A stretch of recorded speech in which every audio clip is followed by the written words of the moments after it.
maybe illegal for use in a polite society. But last time I checked and looked around, I don't know about you, but I really not seeing much traces of a polite society these days. So I can't imagine not having these tools available to me. And hey, who knows? Maybe I get lucky and find myself some transportation along the way.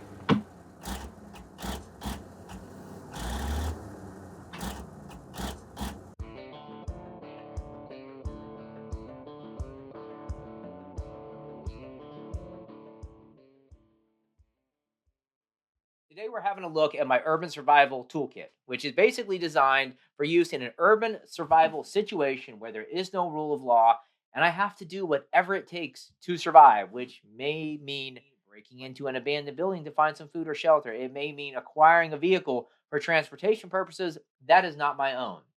And that's why some of the tools in this toolkit could be seen as illegal. Like I mentioned, could be seen as maybe burglary tools. So be advised. And that brings me to my second point, which is actual live training with this urban survival toolkit can be kind of sketchy, maybe illegal, definitely dangerous at times, and also a lot of fun. So yeah, go have fun within the bounds of the law. And don't blame me for anything bad that might happen to you because I bear no responsibility. Just because you saw it on YouTube doesn't mean you have to go do it. This is all strictly educational. And with that being said, let's go ahead and have a look at what I got in here. All right, let's get started by having a look at the pouch. This is a 6 by 9 inch Maxpedition utility pouch with the mesh pocket up front, with the field notes inside of it, and the carpenter pencil, because who knows, in those urban hellscapes, as I'm exploring about, I may want to kick back, write some poetry, take some notes, maybe even sketch the interior layout of an abandoned structure that I'm exploring. Who knows? And of course, I got to take advantage of this Velcro patch panel here by adding my disclaimer patch, which is basically a get out of jail free card. Because when I have this, I'm an innocent civilian and I bear no responsibility for anything that I'm doing. So please don't hurt me. I bear no harm or something like that. Anyways, let's go ahead and have a look at the rest of the pouch. We got some heavy duty zippers, top quality stitching, nice zipper pulls right here. And overall, just a solid design, good quality. On the back, we got this grab handle with some quality double stitching right there. And then we have some webbing, which enables you to attach this to any compatible platform. Maybe that's a Molly seat back panel in your truck, or maybe that's your backpack, whatever. It also, in this case, allows me to attach gear to it. And as you can see, this is the Reaper pry bar, which is the first item in this urban survival kit that we're going to have a look at. And I would say that if you don't have a pry bar in your urban survival toolkit, how can you even have an urban survival toolkit? This is like a must have, non negotiable item. But not only is this a pry bar, which comes in handy in many different circumstances, but check it out. Got that nasty cutting edge right there. And it's got a seatbelt style cutter right there. And then also a little bit of multi nut functionality. So, yeah, overall, a really cool tool. Didn't cost a ton of money. Super durable. As you can see, I've already been using it quite a bit. Well, I've had this, I don't know how long now, about a year. Yeah, I put it to good use. And this tool and the rest of the items in this kit that you're about to see can be found for sale at the Amazon affiliate links posted down there in the description. So be sure to check that out. And when you do so, you support the channel. All right, this thing is just jam packed with goodies. I'm actually astonished I was able to fit it all in here. But let's go ahead and get started and see what we got here on this side. Man, talk about a non negotiable item for an urban survival toolkit, a set of keys. We got a heavy machinery key. Think about what that could be used for. We got handcuff key. I always carry one in this pouch and I also carry one on my person. Then we have your average office worker key, which is going to get into supply cabinets, desk drawers, things of that nature. Then we have a utility box or toolbox key, stuff like that. Might come in handy to have one of these keys, unless you want to be sitting there all day long with a pry bar trying to get it open. Then this one's pretty cool. This is an actual cut elevator key. You can imagine what that might be good for. And then this one right here. Honestly, this is my favorite one and the one that I want to test so bad, but I just can't figure out how to test it because this is a mechanical Ford fleet key, which is rumored to open up Crown Vics and maybe even start them. But I just don't know really how to go about, I don't know, going over to my local police station and be like, hey, I got this fleet key. Can I try it out on some of your vehicles to see if it works? Um, I'll be right back. Yeah, I don't know how that conversation would go. Which brings me to my point. If you can test these keys out in real life within the bounds of the law and reason, please do. Then we got a bit of paracord here. Nothing too fancy. I can always add more paracord if necessary. This is kind of, I guess you could call this more of a placeholder, if anything. Then a proper pair of bolt cutters. And man, these are another non-negotiable item for any serious urban survival toolkit. I actually had never heard of these before until I was reviewing a Canadian prepper video. And in that, I kind of made fun of his choice. And I'm like, haha, yeah, those are too small. Those will never work. And then I was corrected. I was kindly corrected in the comments. Thank you guys very much. Because everybody's like, yo, those are really good. You should try them out. So I bought them. They are a little pricey, about 40 bucks.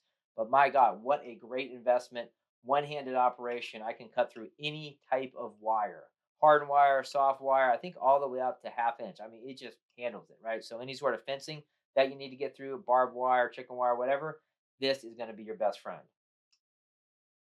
Then I got a little bit of duct tape here, and once again, just kind of like the paracord, this is just basically a placeholder reminding me that maybe I want to have more duct tape on hand if the mission actually requires it. So yeah, that's there. Also, hey, listen, I love organization. I love all these little attachment points, and I love utilizing them. So hey, what can I say? We got some PPE stuff here, which we'll look at in a minute. That's all behind this pocket right here. So, that's what's nice about this pouch is, you can mount a bunch of stuff here and then also slide stuff back down there behind. And then there's also this big D-ring and this other hanger right there as well. Now, on this side, we got a flashlight. This is a WowTac BSS V4, which is basically the Black Scout survival brand, right? His branding. And dude, I love him to death, man. I'm friends with him on Facebook, Jack Richland. I don't know if that's his real name or not. It's a cool name. It almost sounds like a porn star name, Jack Richland. But anyways, that dude brands like every single thing you can brand. And yeah, cool. But this flashlight, great flashlight when it works.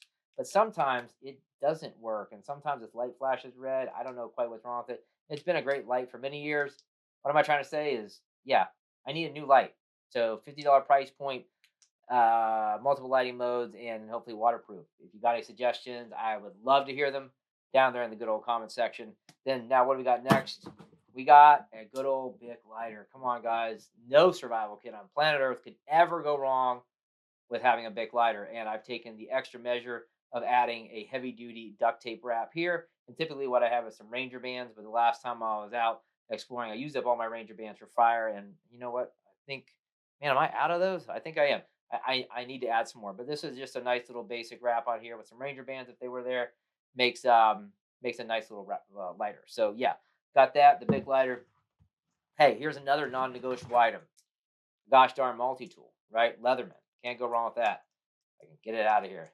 It's funny when this thing like is super slick and working good, it works, and then sometimes it just kind of gets stuck in there, which is a little bit annoying.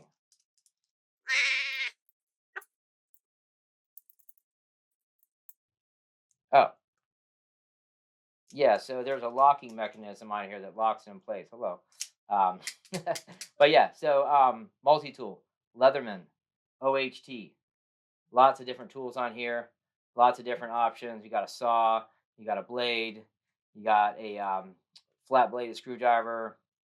We got another smaller flat blade. We got a saw there. We got a Phillips head and seatbelt cutter. Yeah, look at that. There's just a ton of different stuff, different fun stuff on this, and yeah, lots of different options. So having a multi-tool is definitely non-negotiable for any serious urban survival kit. Just make sure you don't forget that you twisted the lock and then you can't get your tool open. Sounds like a personal problem. I don't know. Yeah. So over here, look, got to have some really heavy duty zip ties. And these can come in handy for numerous situations. Let your imagination run wild with that one. Then, you know what? We'll look at this in just a minute, okay? This is pretty cool too. Here. Anybody know what that is? Let me know down there in the comment section. We'll look at that in just a second. What else we got here? Oh, yeah, we got this door lock. And this is pretty cool. So this allows you to secure a door that has been damaged. Maybe the locking mechanism has been knocked off or what have you. This allows you to secure that door and have that extra layer of security, which is always nice. And yeah, so we got that. And is that it? No, no, no. There's lots more. Check it out. There's this zipper right here, and we're about to open that up and look at the rest of items in this kit.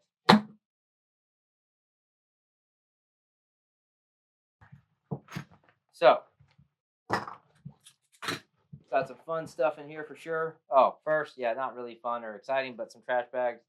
Never a bad idea. There's some cheap trash bags I threw in there. Now, what else we got here? Whoa, look at this. Look at this, guys. We got some freaking gosh darn just oddly shaped thin piece of the metal. What could these possibly be good for? Do you have any idea? 1 million Internet Cool Guy points to the first comment in the comment section that knows what these are. But yeah, that's cool and all. But having water drink is also cool. So a four-way water key or Silcock key is definitely a must-have. I could have this in a water purification kit, but I just feel like one of these is just so nice to have. Really can't go wrong with it. Now, in some cases, you can just use your multi-tool pliers to actually open up a water tap and drink the water. But sometimes you can strip out the bolts and other stuff, so it's nice to just have a dedicated water key, in my opinion. Now, out of all the items we've looked at, this device right here is absolutely incredible, and it's the only item in this kit that can truly secure my perimeter. There's multiple options for this device available depending on the situation, right? So, take note of the warning here. Okay, that's the first thing I want you guys to look at. For blank use only, read the manual. Warning, warning, warning. But let's just say, hypothetically, there was a really bad, scary situation where you needed to secure your perimeter with some sort of deadly-ish form of force. Well, maybe this just somehow magically fits in here perfectly when I pull this pin back and it slides in. And then what might happen if this pin was pulled? Woo! I don't know, but guess what? We're not going to find out because things might go boom and I might get hurt really bad. But if I needed to secure the perimeter in a very hostile, mean fashion, I could definitely use one of these. Maybe the situation isn't that dire and I just might want to pop a flare. Or maybe I want to pop a flare for rescue purposes. Who knows? But I got a bunch of these flares that might come in handy in a survival situation.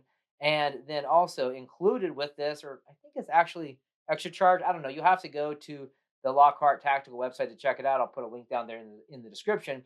But there is this 22 blank firing device, right? So how does this work? Well, it's pretty simple. All I do is I put a 22 caliber blank in it, like what you see right there. Slide it in there. Looks good. Then go ahead and pull this pin back a little bit. Slide it in, and hey, there you go. Like I could pull this pin right now, and it would go bang. But I'm not going to do that inside because the kids are asleep and the wife is getting ready for bed, and she might not like that. But anyways, long story short, this is a great device to secure your perimeter in a variety of different situations and threat levels.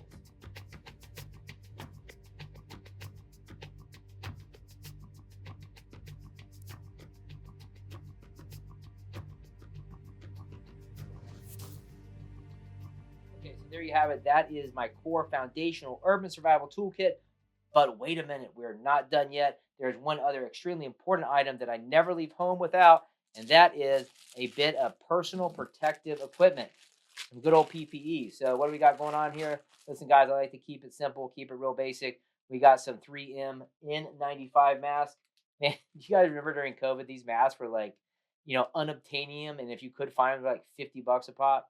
Yeah, well, those days are no longer. But the point I want to make about the N95 mask is it filters out 95% of all bad particles in the air. So we're talking asbestos, mold, things like that you would encounter if you're in abandoned structures and things of that nature. So you're going to want to filter that out. But 5% is going to get through. So that's why I like to also have myself a bandana that I can always put over these masks for an extra barrier, right? An extra layer of protection. And then, of course, I'm going to want to protect my eyeballs. Seeing is always a good thing. So having a bit of safety eyewear is never a bad idea.